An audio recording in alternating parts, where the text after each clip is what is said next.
Ladies and gentlemen, twongeye kubahereza ikaze ku muyoboro wanyu hano wa Empire TV, tugiye kubagezaho amakuru ya showbiz nyarwanda.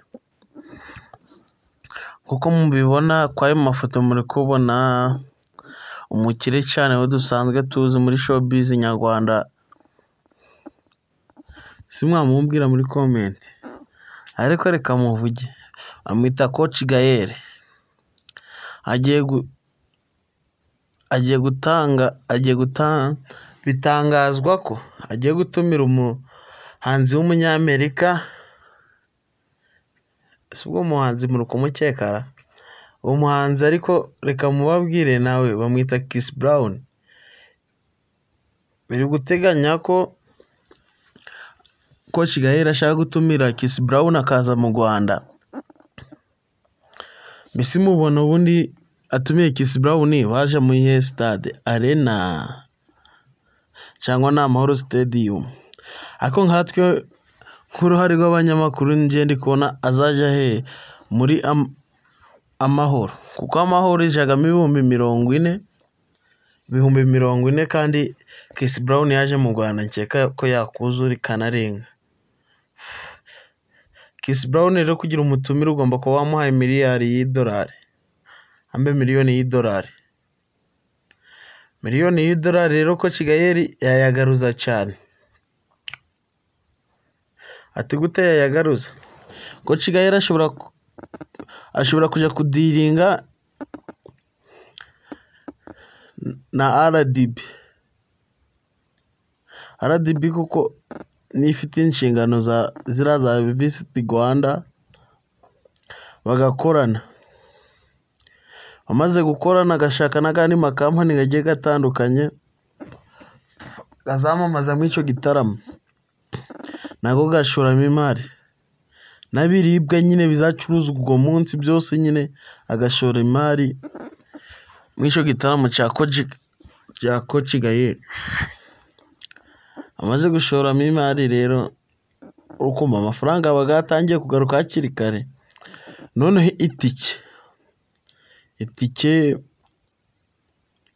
itike benda twese tuvuge gihumbira, bashobora kwishira nko kuri 500 ibihumbi 6.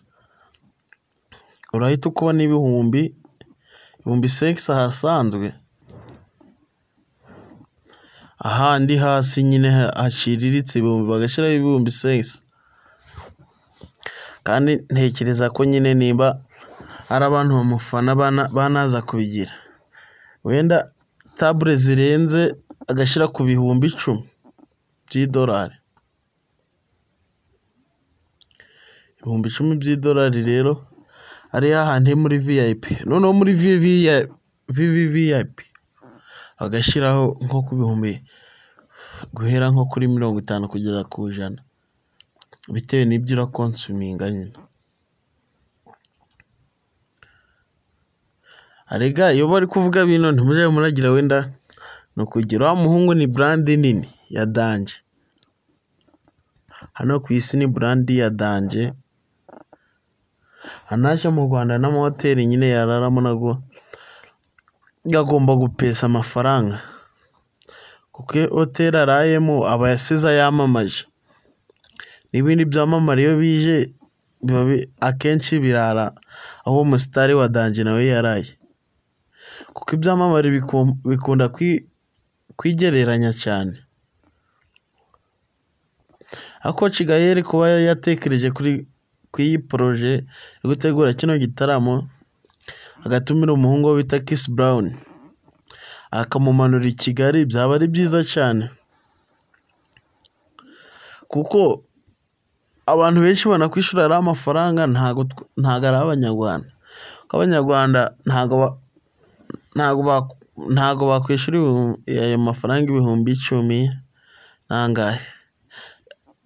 Afrika yose cyangwa East Africa niyo yayishura. Noneho abakongomani bo banakwishura n'ayarenzayo, uko baramufana cyane. Abaganda, Abanyakenya n'Abarundi harimo abafana ba Chris Brown ahubwo yatinzwa no kuvuga ngo yaraza gusa, ko amatike yo yahita yashira. mwabonye ibyabaye South Africa, amatike gashize mbere y'ibyumweru 3 imbere y'uko igitaramo kiba, kandi garashize ni nyuma haguma abafana nyuma ya ntuza n'abari bari mu mbuga ya stade barishyuye ko bari kurebera kuri ziriya televiziyo za big screen ngo ni igitaramo kimeze. Kandi nawe urabizi nyine niba waragiye mu gitaramo, abenshi ntabwo baba bari kureba umufana ahubwo barebera kuri gariya mateleviziyo, ariko nyine nawe usa nkaho wahageze ko ntawe waguhakanya ntiwahageze kandi wahageze. Rero mbashishikariza gukora subscribe and share mu magroupe gagiye gatandukanye kugira dukomeze dutere imbere tunazamura social media nyarwanda na showbiz yose nyine igenda izamuka. Uyu muhungu ngo ni Coach Gael Muteresaryut. Ciao ciao, turabakunda.